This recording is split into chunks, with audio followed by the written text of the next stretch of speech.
Minify business యాప్ని download చేసుకోండి. మినిఫైలో business list చేయడం వల్ల చాలా లాభాలు.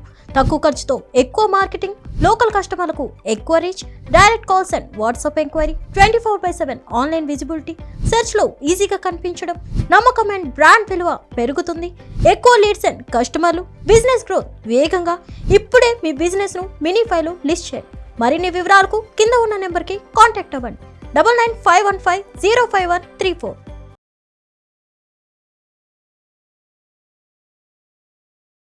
హలో నాగనాథ్ గారు. హలో మాధవి గారు.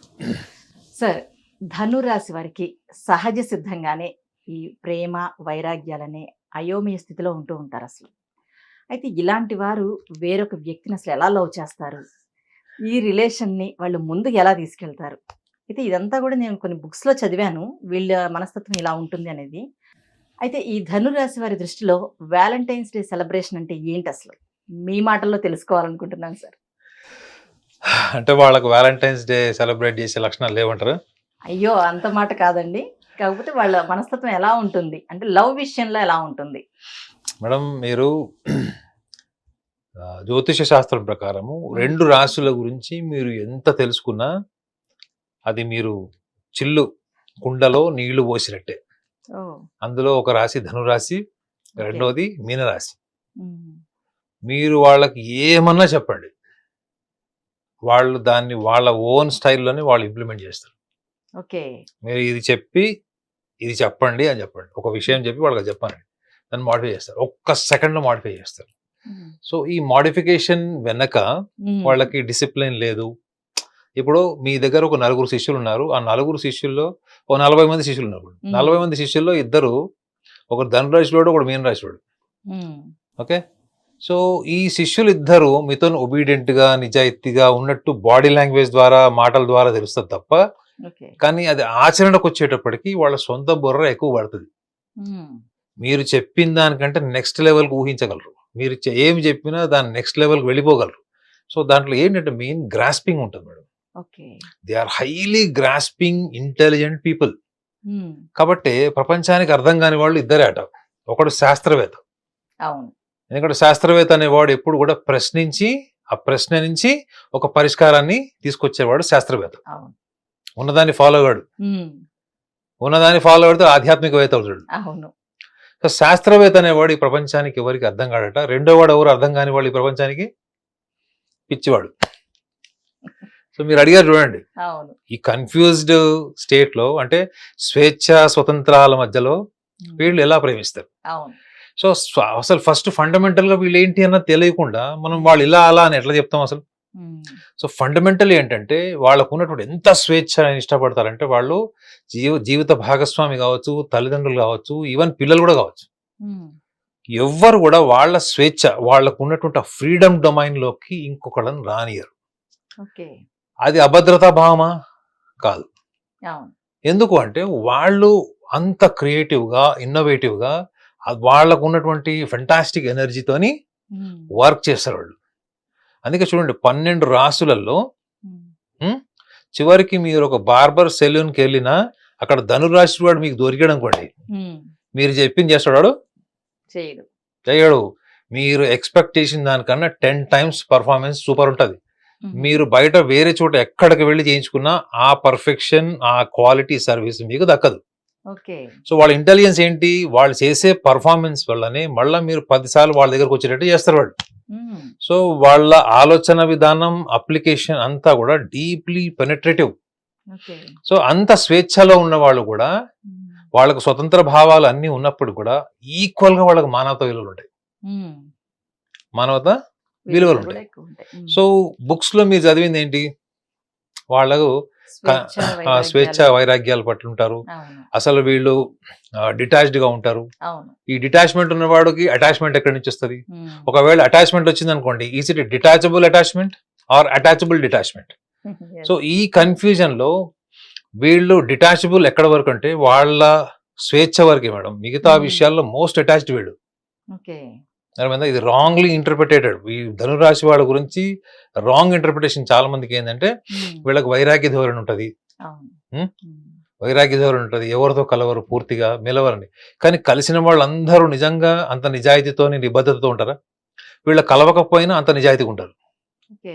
ఇప్పుడు మీ చుట్టూ తిరిగే వాళ్ళందరూ మీతో కలిసినట్టు కాదు కదా మేడం. అవును. మీరు ఎప్పుడో సంవత్సరంలో 2 సంవత్సరాలకు ఒకసారి కలుస్తారు. ఉమ్.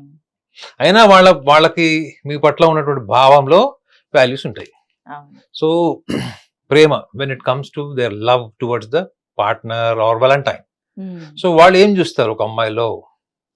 ఇది ఏ అమ్మాయి కానీ అబ్బాయి కానీ ధనురాశిలో జన్మించిన వాళ్ళు లవ్ ఎట్ ఫస్ట్ సైట్ అన్నది వీళ్ళకు ఉండదు madam. Okay. Attraction on first sight it may possible. అంటే Hmm. చూడంగానే అందంగా ఉన్నారు, ఆకర్షణీయంగా ఉన్నారు, మంచి ఫిజిక్ ఉంది, లుక్స్ బాగున్నాయి, చాలా యాక్టివ్ ఉన్నారు, ఇవి ఎవరైనా అట్రాక్ట్ అవుతారు. అవును. కానీ ధనురాశి వాళ్ళు లవ్ ఎట్ ఫస్ట్ సైట్ అన్న థియరీని వాళ్ళు నమ్మరు. దే మే గెట్ అట్రాక్టెడ్, అమ్మాయి కావచ్చు అబ్బాయి కావచ్చు. ఓకే. కానీ ఒక్కసారి వాళ్ళిద్దరూ కలిసినప్పుడు వీళ్ళు ఆ వ్యక్తిలో చూసేది ఏంటంటే, అమ్మాయి అయినా అబ్బాయి అయినా ఉమ్. పరిచయం పెరిగిన తర్వాత ఆ పరిచయం పెరిగే క్రమంలో ఇద్దరికి అవగాహన, అంటే ఎంత స్వీయ అవగాహన ఉంది, ఉమ్. ఆ అవగాహన పెరుగుతున్నప్పుడు ఇద్దరి మధ్యలో ఒకళ్ళకొకళ్ళు ఎంత స్వేచ్ఛనిచ్చారు, ఈ స్వేచ్ఛనిచ్చే క్రమంలో వాళ్ళు ఎంత జాయ్ఫుల్ గా ఉన్నారు, ఎంత హ్యూమరస్ గా ఉన్నారు, ఉమ్. ఎంత హ్యాపీగా ఉన్నారు అన్నదే చూసుకుంటారు మేడం. గుర్తుపెట్టుకోండి, ఓకే. వాళ్ళు చూసుకునేది how the person, the valentine is giving freedom during the development of the relation. Okay. And next thing is how they are humorous, అంటే ఎంత జాలీగా విట్టిగా ఉన్నారని చూస్తారంటే కామెడీ, ఫన్. మూడో విషయం ఏంటి, ఎదుటి వ్యక్తులు వీళ్ళ పట్ల ఎంత లాయల్ గా ఉన్నారు. ఓకే. ఓకే, ఈ లక్షణాలు, 3 లక్షణాలు గనక మీరు మెంటల్లీ ప్రిపేర్ అయితేనే మీరు ధనురాశి వాళ్ళని లవ్ చేయాలి. ఉమ్. ధనురాశి వాళ్ళు మీకు మొబైల్ నెంబర్ ఇస్తారు, ఉమ్. ఇచ్చేయమని చెప్తారు. చెప్పండి, నేను ఫోన్ చేస్తాను, నువ్వు నాకు ఫోన్ చేయదని చెప్తారు. తీయొద్దని చెప్తారు. నో, ఆ. నేనే నీకు ఫోన్ చేస్తా, ఓకే. నువ్వు చెయ్యొద్దు. ఎప్పుడు పడితే అప్పుడు ఫోన్ చేయొద్దు. ఓ. ఎందుకు? ఉమ్. వీళ్ళు బిజీగా ఉంటారు. ఓకే. మల్టిపుల్ యాక్టివిటీస్ లో ఉండేటువంటి ఏకైక రాశి ధనురాశి. ధనురాశి. రోజుకి 200 పనులు చేస్తారు. వావ్. సో కాబట్టి ఒక పని కంప్లీట్ కాకముందరే నెక్స్ట్ పనిలోకి వాళ్ళ మైండ్ వెళ్ళిపోతుంది. ఉహుం. అన్ని పర్ఫెక్ట్ గా చేస్తారు. ఓకే. ఓకే, సో ఎప్పుడూ వీళ్ళల్లో కన్ఫ్యూజన్ ఉంటుంది, వీళ్ళు Hmm. ఆందోళనతో ఉంటారు అని బుక్స్ లో రాసింది. కానీ అది అవును. రాంగ్. అది ఉమ్. వీళ్ళు కన్ఫ్యూజ్డ్ ఉండరు. ఈ మల్టిపుల్ యాక్టివిటీస్ వల్ల, మల్టీ డైమెన్షనల్ క్రియేటివ్ థాట్స్ వల్ల ఉమ్. వీళ్ళు వర్తమానం, వీళ్ళు ఎవరికి ప్రామిస్ చేశారు, గర్ల్ ఫ్రెండ్ కి 4 o'clock వస్తా అని చెప్తాడు, మర్చిపోతాడు. ఉమ్. బాయ్ ఫ్రెండ్కి చెప్తాడు నేను 6 o'clock వస్తాను, ఆమెకు గుర్తున్నా కానీ ఆ టైంకి ఏదైతే అక్కడ సిచ్యువేషన్ డిమాండ్ చేస్తుందో ఉమ్. ఆ పని కూడా చేసుకుని వస్తారు. సో అందుకే ధనురాశి వాళ్ళు ఎప్పుడు కూడా వాళ్ళకి టైం మేనేజ్మెంట్ ప్రాబ్లమ్స్ ఉంటాయి. ఉమ్. అందరికన్నా తక్కువగా నిద్రపోయి రాసేది ధనురాశి. రోజుకు 4-5 గంటల కంటే వాళ్ళు ఎక్కువ నిద్రపోరు. ఎక్కువ పనులు ఎందుకంటే వాళ్ళ పెట్టుకుంటారు బ్రెయిన్ కదా. బాడీ ఆ ఉమ్. లెవెల్ ఎనర్జీతో ఉంటుంది. ఓకే. సో వీళ్ళని ప్రేమించాలన్నా, ఉమ్. వీళ్ళతోని ప్రేమలో పడాలన్నా, ప్రేమించబడాలన్నా ఉమ్. ఉమ్, వీళ్ళు ఈ బౌండరీస్ చూస్తారు.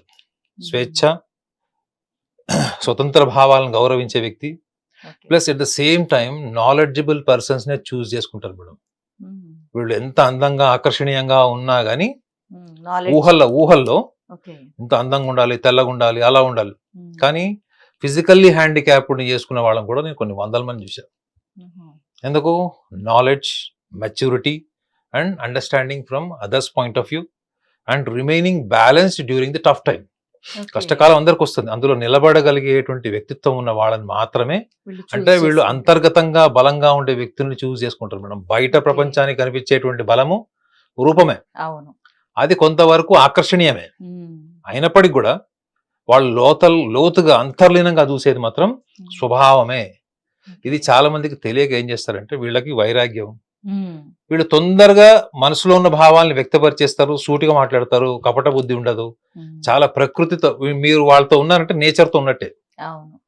అర్థమైందా? మీరు ఒక ధనురాశి వాళ్ళతో ఉంటే నేచర్ ఎట్లా ఉంటుంది మేడం, దాని టైంని బట్టి అది మారిపోతుంటది. ఉమ్. ఇలా మారిపోతున్నంత మాత్రాన వాళ్ళు అన్ప్రెడిక్టబుల్, కన్ఫ్యూజ్డ్ పీపుల్ అని మనం అనలేం కదా. అవును. అనగలుగుతామా? అనలేం. లేదు. ఉమ్. వాళ్ళ సహజ సిద్ధమైనటువంటిది, ప్రకృతిబద్ధంగా వాళ్ళకు ఉన్నటువంటి గుణం అది. అవును. కానీ మనం మాట్లాడే దేని మీద, ఒక ఇద్దరు ప్రేమికుల వల్ల వాళ్ళిద్దరిలో ఎవరు లాయల్ ఉంటారు, 100% లాయల్ ఉంటారు. ఉమ్. ఎవరు కష్టకాలంలో నిలబడతారు, వీళ్ళు నిలబడతారు. ఓకే. ఎవరికి ఎక్కువగా నాలెడ్జ్ బేస్డ్ ఇన్ఫర్మేషన్, చాలా క్యూరియస్ ఉంటుంది, బుక్స్ రీడింగ్ హ్యాబిట్ ఉంటుంది, సో దాని నుంచి నేర్చుకుంటారు. ఉమ్. ఈ లక్షణాలన్నీ కూడా ఎదుటి ప్రపంచానికి ఎదుటి వ్యక్తులకు చూపించే ప్రెటెన్సీ వీళ్ళకు ఉండదు. Whatever they do for their own satisfaction. So మీ ధనురాశి వాళ్ళలో ఎక్కువ సంతృప్తి మీకు కనిపిస్తుంది మేడం. అవును. సంతృప్తి లేని చోట మీకు సంతోషం ఉండదు. అవును. సో వాళ్ళు అందుకే ఏం చేస్తారు, రూట్స్ ని స్ట్రెంథనింగ్ చేసుకుంటారు. అంటే ఏంటి, ఒక కంటెంట్మెంట్. ఆ కంటెంట్మెంట్ కోసమే పని చేస్తారు. నేను మీకు ఇందాక సెలెన్ లో ఎగ్జాంపుల్ చెప్పాడు అవును, బార్బర్. అవును. వాడు పని ఎందుకు చేస్తాడంటే వాడు సంతృప్తి కోసం పనిచేస్తాడు. Yes. వాడు మెకానిక్ అయినా బార్బర్ అయినా అవును. ఎవరైనా కానీ, ఈవెన్ ఒక మ్మ్. చెఫ్ అయినా కానీ, మీ ఇంట్లో ఒకవేళ మీరు చెఫ్ ని అపాయింట్ చేసుకోవాల్సి వస్తే మేషరాశి వాళ్ళని ధనురాశి వాళ్ళని చేసుకోండి. ఓకే. ఎందుకంటే వాళ్ళు సంతృప్తి కోసం పనిచేస్తారు, వాళ్ళ ఈగో సాటిస్ఫాక్షన్ కోసం పనిచేస్తారు. మీరు ఇచ్చే జీతం కోసం పనిచేయరు. అర్థమైందా? మీరు 10 ఏళ్ల తర్వాత కూడా వాళ్ళనే గుర్తుపెట్టుకోవాలి, ఆ రేంజ్ లో పనిచేస్తారు. ఓకే, కానీ వాళ్ళకి మొహమాటం ఎక్కువ ఉంటుంది. గుర్తుపెట్టుకోండి, ధనురాశి వాళ్ళ వీక్నెస్ ఏంటంటే దే ఆర్ ఇంట్రోవర్ట్స్. ఓకే. ఎంతైనా భరిస్తారు, అణుచుకుంటారు తప్ప ఎదుటి వ్యక్తుల్ని బాధ పెట్టి ఎంత కఠినమైన పదాలు వాడరు. వాళ్ళు అది ఎక్స్పెక్ట్ కూడా చేయరు. ఎవరైనా వాయిలెంట్గా ఉన్నారంటే వాళ్ళు అవాయిడ్ చేస్తారు. అంటే కొంచెం డీప్గా చూస్తే వాళ్ళు చాలా ఇంటలెక్చువల్ ఫిలాసఫికల్ మైండ్ ఉంటారు. సో ఒక ధనురాశి అమ్మాయిని మీరు ప్రేమించారంటే మీ అమ్మ పక్కన ఉన్నట్టే. అదేవిధంగా కేరింగ్ లో మీ అమ్మ కూడా పనికిరాడు. ధనురాశిలో అబ్బాయిని మీరు లవ్ చేశారనుకోండి, మీ బ్రదర్ మీ ఫాదర్ ఇద్దరు ఉన్నట్టే. వాళ్ళు యుద్ధము చేయగలరు, వేదాంతం కూడా చెప్పగలుగుతారు. అంటే మీరు కృంగిపోయినప్పుడు మీ దగ్గర సైకాలజిస్ట్ లాగా పనిచేయగలరు, ఉండగలరు. మీ ముందు సమాజం మీ ముందు తిరగబడినప్పుడు ఆ సమాజం ముందు నుంచి యుద్ధం చేసేటువంటి వాళ్ళు కూడా వాళ్ళే. అంటే రాజుకు ఉండే లక్షణం ఉంటుంది, ఒక వేదాంతికి ఉండేటువంటి లక్షణాలు కూడా ఉంటాయి. సో ఈ 2 లక్షణాలు ఉన్న వ్యక్తుల్ని తొందరగా అర్థం చేసుకొని వాళ్ళతో జీవితకాలం కలిసి ఉండి ఎటువంటి సమస్యలు లేకుండా ఉండడం అనేది జరగదు. అందుకే చూడండి, చాలా సందర్భాల్లో ధనుర్రాశి వాళ్ళు కాలానికి అంటే టైంకి వాళ్ళు తీసుకున్న నిర్ణయాలకు వాళ్లే బలైపోతారు. ఎందుకంటే అప్పుడు తాత్కాలికమైనటువంటి ప్రవర్తన శైలి, వాళ్ళు మాట్లాడే విధానం, వీటిని చూసి కొంత అవగాహన పెంచుకొని వీళ్ళు నిర్ణయాలు తీసుకుంటారు. తర్వాత మనుషుల్లో మార్పులు రావడము, నిజాయితీ లేకపోవడము, లాయల్టీ తగ్గిపోవడము, ఇలాంటివన్నీ చూసినప్పుడు వీళ్ళు కృంగిపోతారు. మనసులో ఉన్న విషయాలు ఎవరికి షేర్ చేయరు. సో వీళ్ళ ఎవరితోనే షేర్ చేస్తే కేవలం కుటుంబ సభ్యులతో షేర్ చేస్తారు. ధనురాశి అమ్మాయి కావచ్చు, అబ్బాయి కావచ్చు, బ్రదర్స్ సిస్టర్స్ తో కానీ పేరెంట్స్ తో కానీ షేర్ చేస్తారు తప్ప బయట వాళ్ళకి వీళ్ళ ఇంటి విషయాలు చెప్పి వాళ్ళ వాల్యూ పడేసుకోరు. మీరే చెప్పండి, ఇప్పుడు వీళ్ళ గురించి నేను చెప్పా కదా, వీళ్ళు కక్ష సాధింపు టైపా కాదు, వీళ్ళు రెండోది ఏం చెప్పారు, మూవ్ ఆన్ అవుతారా? ఫస్ట్ ఏంటి, దుఃఖం, సెల్ఫ్ పిటీ. 80% దుఃఖంలో ఉండిపోతారు. దేవదాసు గుర్తుపెట్టుకోండి, దేవదాసు క్యారెక్టరు ధనుర్రాశి క్యారెక్టర్ ఒకటే. ఏమందండి, 80% ఆ బాధలో ఆ బాధ చీల్చి చెండాడేస్తాడు. ఏమైందండి అంటే తోలు తీసేస్తాడు, ఆ గుండె చింపేస్తాడు. అర్థమైంది, ఏది 80%. మనం బతకాలి కదా, సొసైటీలో మనం బతకాలి, నలుగురితో నారాయణ అన్నట్టు ఉండాలి. కాబట్టి వీళ్ళకు ఒకవేళ మనస్తాపం చెందితే, వీళ్ళు ఒకవేళ భాగస్వామి అంటే లవర్స్ గురించి మనం మాట్లాడుతున్నాం కాబట్టి, వీళ్ళు నెక్స్ట్ ఆప్షన్ కి కొంచెం టైం తీసుకున్న ప్లాన్ బికి వెళ్తారు వీళ్ళు. కానీ 80% వాళ్ళల్లో ఉండే ఎనర్జీ, వాళ్ళ క్రియేటివిటీ, వాళ్ళలో అంతకు ముందర ఉన్నటువంటి ఆ ప్రకృతి నుంచి వచ్చినటువంటి బలము, అది 80% వాళ్ళకి తగ్గిపోతుంది. అందుకే ధనురాశి వాళ్ళని మోసం చేయొద్దని రాసి ఉంటుంది. కర్కాటక రాశి, ధనురాశి, మీనరాశి, వీళ్ళని మోసం చేయొద్దని ఎందుకు రాసి ఉంటుందంటే అది వాళ్ళకి జీవితకాల శాపం కింద మారిపోతుంది. అంతే, వాళ్ళు రికవర్ గారు ఆనెస్ట్లీ. ఎందుకంటే మన సమాజంలో మనం అన్ని రకాల మనుషుల్ని మనము వాళ్ళు వేసుకునే బట్టలు, ఆహార్యము, ఫంక్షన్ లో కలిసినప్పుడు వాళ్ళ నవ్వులు, ఒంటి మీద బంగారం చూసి వాళ్ళు హ్యాపీగా ఉన్నారనుకుంటారు తప్ప నిజంగా వాళ్ళ గుండె లోతుల్లోకి వెళ్ళి చూడండి, వాళ్ళు ఎప్పుడో 80% చనిపోయినారు వాళ్ళు. కొంతమంది అయితే చావు కోసం ఎదురు చూస్తుంటారు. సో అందులో ఈ లక్షణాలు ఉన్న వాళ్ళలో ధనురాశి వాళ్ళు కూడా ఉంటారు. అంటే వాళ్ళ ప్రేమ నిజంగా అంత పవిత్రమైంది. ఆనెస్ట్లీ స్పీకింగ్, ధనురాశి వాళ్ళ ప్రేమ నిజంగా it's divine, undeniable, it's divine.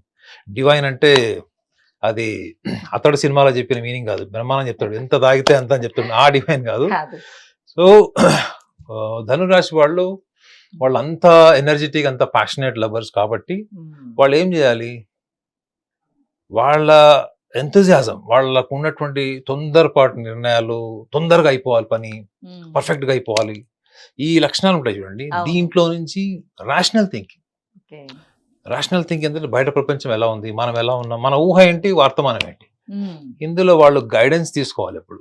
Okay. తీసుకోవడం మరి మనం చిన్నపిల్లలు వయసులో ఉన్నప్పుడు, ఇంటర్మీడియట్ డిగ్రీ ఉన్నప్పుడు ఇవన్నీ ఎవరు ఆలోచించారు. అవును. వాళ్ళకి దోచింది వాళ్ళు కరెక్ట్. అట్లీస్ట్ వాళ్ళు ఒక గ్రాడ్యుయేషన్ లెవెల్ అయిపోయిన తర్వాత వాళ్ళు ఎవరైనా ప్రేమిస్తున్నారంటే మాత్రం ఈ లక్షణాలను దృష్టిలో పెట్టుకుంటే ఆ తీవ్రమైనటువంటి మనస్తాపాన్ని ఎదుర్కోవాల్సిన సందర్భాలు వాళ్ళ జీవితంలో రాకుండా వాళ్ళు ముందుగానే ప్రివెంట్ చేసుకోవచ్చు. ఓకే నాగనాథ్ గారు, ధనురాశి వారి గురించి, వాళ్ళ వ్యాలంటైన్స్ సెలబ్రేషన్ గురించి చాలా చక్కగా చెప్పారు sir. Thank you so much.